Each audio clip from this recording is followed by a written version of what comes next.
It's Joe and Mantas here from Elevating Leadership Institute, and we just finished an amazing group call with our special guest, Matt Cuccaro, a sports performance psychologist, and does work with leaders at Deloitte, and is the co-founder of Telos Sports Performance Coaching, which also founded the Telos Golf app, which I am currently trying out now, which is fantastic. But we just wanted to, Montes and I wanted to share a few follow-ups and thoughts and talk a little bit about what we heard. And so, Montes, like, what were some of your takeaways from our fantastic conversation with Matt? An amazing conversation that we were able to have. Every time we have a conversation like this, I love how the parallels of the sports world, of the athletic world, that sort of when you frame things through that lens, it allows you to look at the business world in a slightly different angle because you take all the charge out of it. It's not your usual context in which you are already used to ascribe values to certain things. From Matt shared 4 legs of a performance chair, 4 pillars. And I wonder actually what was your favorite? What stood out to me out of the 4 things he shared: embracing challenge, letting go, being ready, and competing with. What stood out for me personally was, well, first of all, I think this was under letting go. First of all, it was actually that, this exercise that probably this makes little sense for those who haven't attended the call, guys. Just a reminder for you to come join next time. Anyways, but there was a nice exercise where we basically were sort of ranking different outcomes in a sports context, in a tennis context, actually. And I think it's a very sombering reminder that in the business world, it's sometimes, or even often, I would say, possible to sort of explain away poor choices that you made during the process, by saying no harm, no foul, because, the end result was fine. So hence, whatever shortcuts you took was also fine. I love that in this attitude that Matt's bringing, you actually focus on the process first. Outcome is just sort of a nice side effect, once you do it right. So I think this is one thing that really stood out for me. There's some other things here as well, but I wonder what's yours. What's your sort of what stuck to your mind? So, what I love about Matt is, so we have these 4 pillars here, but even before we get into the 4 pillars, that all 4 pillars originate out of like world-renowned thought leaders, psychologists. We talked about Damasio, this idea that, we're not rational beings that act emotionally. We're emotional beings with the ability to act rationally. I thought that was immensely powerful. We talked about thinking fast and thinking slow, system 1 and 2, with Daniel Kahneman's work. But specifically, if you get into the 4 pillars, remember, Matt is a sports psychologist who has walked the fairways of Augusta and the Masters with athletes. So high level competition, and everything that you see in here is very has an element of growing as a person, not just as an athlete or a sharpened, hardened competitor. And so that's what made compete with the 4th pillar really special to me. Not compete against, but compete with.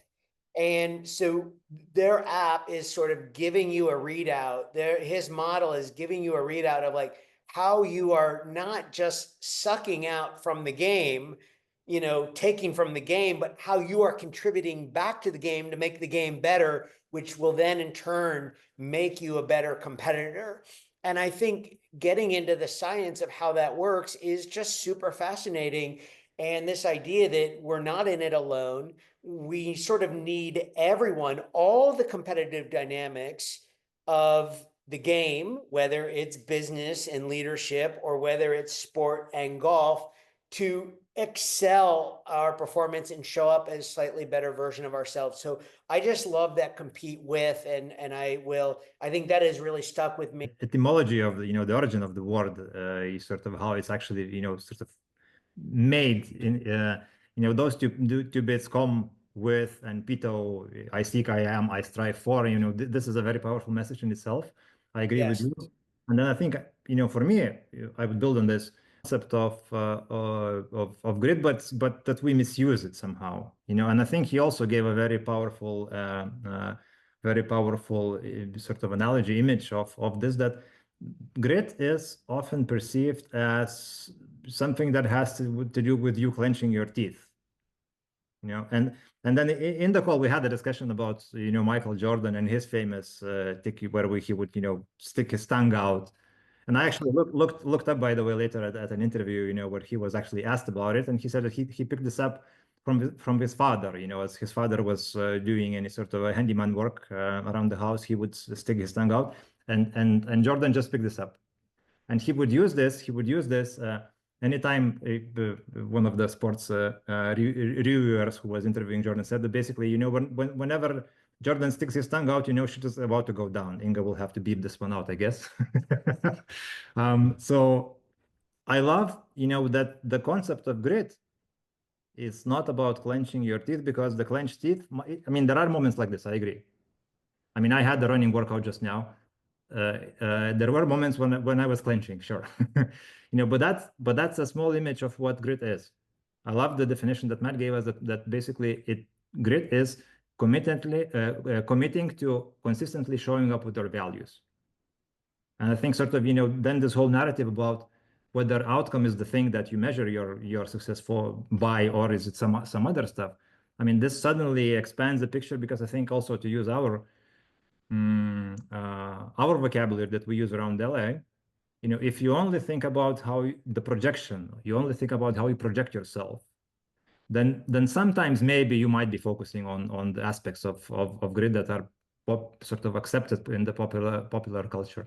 But if you also take into account all the rest of you, take a slightly more generous view. I mean, I think this is such a powerful image, and to me, this whole idea, maybe you can actually expand on that if you want. This whole idea of actually, instead of giving a picture of grit, why don't you give me a video of grit? How does grit look like if you take a 1 year time span, 5 years, even 10 years time span? I think this was this blew my mind, really. It's a couple of things that you said in there that really resonate with me. And you can see over my shoulder here, I've got all these paddles, and I suppose, Inga would have something to say about holding a javelin in her hand. And, in these racket and club sports, you're holding something. I think that you talk about sort of the clenching, and is just being aware of like where the energy is going. With the paddles, I knew that when I owned a kayak school and I was teaching kayaking every day, and I had new people on the water, I would always be looking at like how tight people would be holding the paddle that had never held a paddle before. And it wasn't judgmental. It's just interesting to notice like where the energy is going. And it's like we do trap a lot of energy in different parts of our bodies when we are in having difficult conversations at work or trying to run a 100-meter sprint. And I think just at least being open to the idea, without us saying there's a right way and a wrong way, what does it look like to just experiment with like loosening your jaw a little bit when you run and see what you noticed? Maybe you run faster, maybe you don't, but how did it feel? Did it feel better? Did it not? And again, not prescribing an answer, but I think in the root of what Matt is doing, I think he's leading us down a little bit more of like a counterintuitive path. And the last thing I'll just sort of say about Matt is, and I just say this based off having known Matt for a number of years and having worked together, is that yes, I know he wants athletes to play better golf, to play better tennis, but this is a guy, and you just know it when you're with him, that he is committed to helping people show up as a better version of themselves. And I think that's embedded in the app. Like, again, they didn't compete an app that's just like, all about gritty, resilient sports performance, tough sports performance. they picked amazing values that transfer to our life beyond sport, and the person that we're becoming in the process of pursuing high performance on the field or in the boardroom. Mm. And I think that will always stick with me about Matt. I think it speaks to his heart as much as it speaks to his brilliant way of thinking. Absolutely. I think, he used the expression in the very beginning of the call when he was introducing, he sort of first laying the ground, sort of, for people to understand where he's coming from. He used the expression of servant leader. And I think this is a very powerful way of communicating the mindset that he brings, which I actually find resonates a lot with my values as well. That if you take into consideration the hard work that leading properly really is, I mean, it is, you're serving other people, you're serving them by setting them up for success, whatever success means in their context.